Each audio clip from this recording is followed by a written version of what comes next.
BNP নেতা ইশরাক হোসেনকে ঢাকা দক্ষিণ সিটি কর্পোরেশনের মেয়র হিসেবে শপথ পড়াতে আর কোনো বাধা নেই।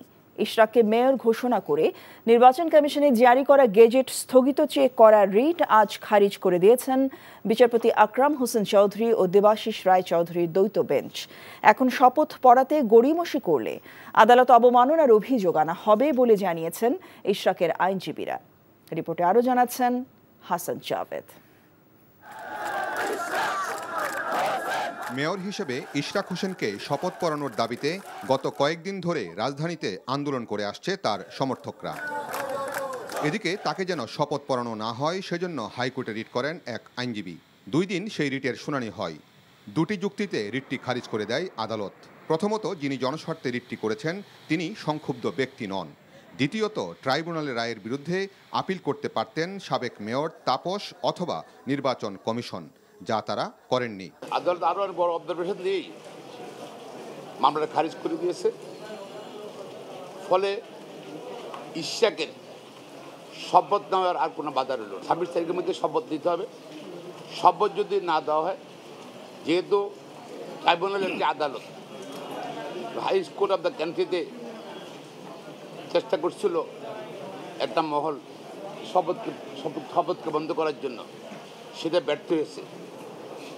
আর যদি শপথ না দেওয়া হয়, সেটা আদালত অবমাননা হবে। হাইকোর্টের রায়ের বিরুদ্ধে আপিলে যাওয়ার কথা জানান রিটকারীর আইনজীবী। জনাব ইশরাক হোসেনের পক্ষে যে আইনজীবীরা ছিলেন তারা সেখানে তখন আদালতকে এক ধরনের আনডিউ প্রেশার দেওয়ার একটা চেষ্টা করেছেন। গতকালকে তারা কোর্ট থেকে নেমে যাওয়ার সময় বারের সভাপতি যাকে রিপ্রেজেন্ট করছিলেন তাদের সাইড থেকে এমন একটি বাজে আলাপ করা হয়েছে যেটা একটা ভীতি সঞ্চারের মতো অবস্থা তৈরি হয়।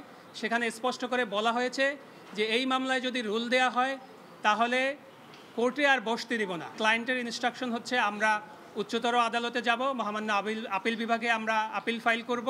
রাজনৈতিক উদ্দেশ্যে ইশরাক হোসেন যাতে শপথ নিতে না পারেন সেজন্য বিভিন্নভাবে পায়তারা করা হচ্ছে বলেও অভিযোগ করেন তার আইনজীবীরা।